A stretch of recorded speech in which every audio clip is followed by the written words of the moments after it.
Hello friends, जय माता दी। आप सभी को नवरात्रि की हार्दिक शुभकामनाएं। तो मैं आप सभी के साथ शेयर करूंगी अपनी नवरात्रि की पूजा कि मैंने नवरात्रि की पूजा किस प्रकार से की। तो सबसे पहले गणपति जी की स्थापना, मतलब उनका स्नान हुआ, फिर उन्हें जनेऊ, धूप, दीप, फल फूल जो भी अर्पित करना था, सारी चीज़ें, इधर सेवा जो भी अर्पित करनी थी, सारी चीज़ें अर्पित हुई।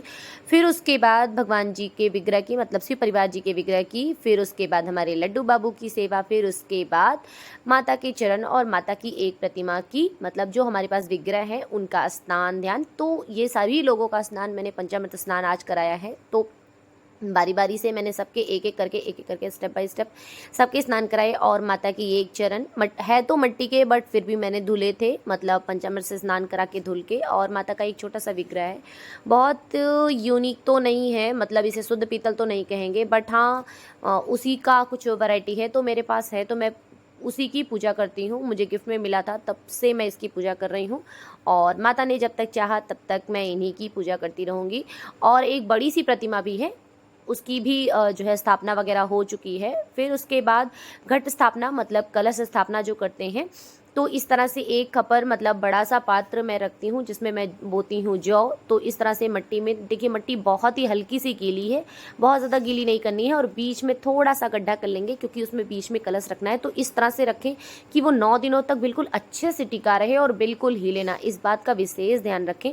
क्योंकि देखिए आज जो रख देंगे ना, फिर वो 2-4 दिनों तो नहीं, 9 दिनों तक रखना है, तो उस हिसाब से। और इसके बाद इसमें हमने डाल दिया है सुपारी, खड़ी हल्दी, कमलगट्टा, सिक्का और लौंग इलायची। इसके बाद जल, शुद्ध जल, मतलब इसमें गंगा जल मिक्स करके शुद्ध जल मैंने भर दिया है। फिर इसके ऊपर लगाए मैंने आम के पत्ते, आप चाहें तो 5, 7, 9 जितने भी पत्ते लगाना चाहें उस हिसाब से लगा सकते हैं। बस ध्यान रखें कि पत्ते जुड़े हुए होने चाहिए आपस में, मतलब कि आपस में जब वो मिक्स रहते हैं, एक रहते हैं, तो वो काफ़ी दिनों तक हरे रहते हैं, इसलिए उसे आम के पल्लव बोलते हैं। फिर उसके बाद मैंने जलाई माता की जोत, मतलब संकल्प करके माता की जोत जो है जला देनी है। तो पहले जोत जलाएंगे, उसके बाद संकल्प करेंगे। तो इस तरह से मैंने जोत जलाई, अखंड जोत। ये सारी चीज़ों की तैयारी, प्रिपरेशन मैंने किस प्रकार से की है, ये सारी चीज़ें मैंने इसके पहले वाले वीडियोज़ में शेयर कर दिया था। फिर मैं माता का ले लूँगी संकल्प, मतलब 9 दिन के व्रत का और अखंड जोत का संकल्प कर लूँगी कि माता की इस पूजा का मैं 9 दिनों तक संकल्प कर रही हूँ, और एक गांठ बांधकर उस संकल्प को रख देंगे कि हाँ 9 दिनों तक पूरा करेंगे। फिर ये 9 डेज बाद, मतलब जिस दिन हवन होगा ना, उस दिन ये संकल्प खुलेगा कि हाँ मैंने पूर्ण कर लिया है। और ऐसा आप भी कर सकते हैं, या आप सब करते होंगे, मे भी पता नहीं। और इसके बाद एक नारियल जो मैं भोग के लिए अलग से रखती हूँ, वो नारियल मैंने रख दिया। सो फाइनली ये देखिए लड्डू बाबू, बाकी सारी चीज़ों की पूजा अर्चना अच्छे से हो गई है। और आज विशेष था, माता के भोग में घी के भोग का कुछ लगा, मतलब देसी घी का कुछ भोग लगाना था। तो वैसे तो मैंने कुछ नहीं बनाया था, बट हाँ पंचामृत में मैंने बहुत सारा घी डाला था, और माता को भी स्नान कराते समय मैंने घी का प्रयोग काफ़ी ज़्यादा किया था। तो इस तरह से आज विशेष घी के प्रयोग का था। फिर मैंने किया पाठ, और वस्त्र में आज येलो कलर पहनना था और पहनाना था। तो लड्डू बाबू की भी ड्रेस मैंने रेडी बनाई थी, तो लेकिन उसके ऊपर का पार्ट्स मैंने थोड़ा सा येलो कर दिया था, तो मिक्सअप करके येलो कर दिया था। और हम सब ने भी येलो पहना, मतलब दोनों बच्चों ने भी येलो पहना था और मैंने भी येलो पहना था।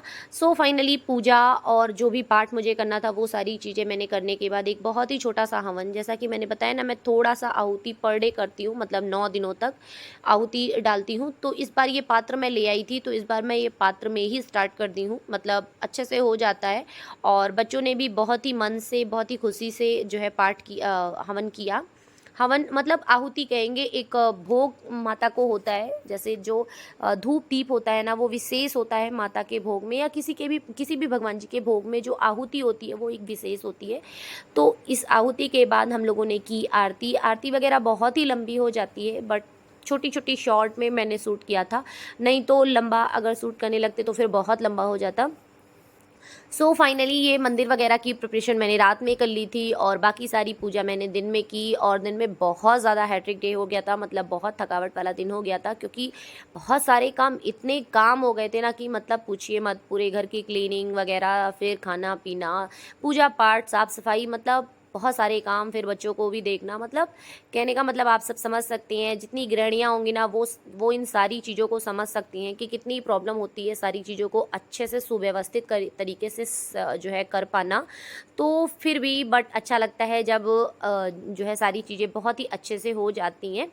सो फाइनली मेरे मंदिर का व्यू देख सकते हैं। मुझे बहुत ही सुकून मिल रहा था। लास्ट में मुझे अपने मंदिर को देखने के बाद मन कर रहा था बस यहीं बैठे रहें।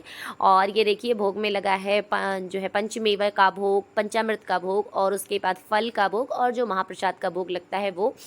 और जल रखना ना भूलें प्रसाद में, किसी भी प्रसाद में जल रखना ना भूलें। इस बात का विशेष ध्यान रखें कि जो भी भोग लगता है ना उसमें जल ज़रूर होना चाहिए, किसी भी पात्र में करके एक जल ज़रूर होना चाहिए।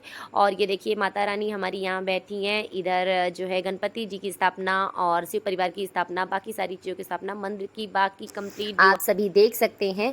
सो फ्रेंड्स, कैसा लगा मेरा वीडियो प्लीज़ कमेंट करके ज़रूर बताइएगा। और अगर आपने मेरे चैनल को सब्सक्राइब नहीं किया है तो प्लीज़ प्लीज़ प्लीज़ सब्सक्राइब कर लीजिए।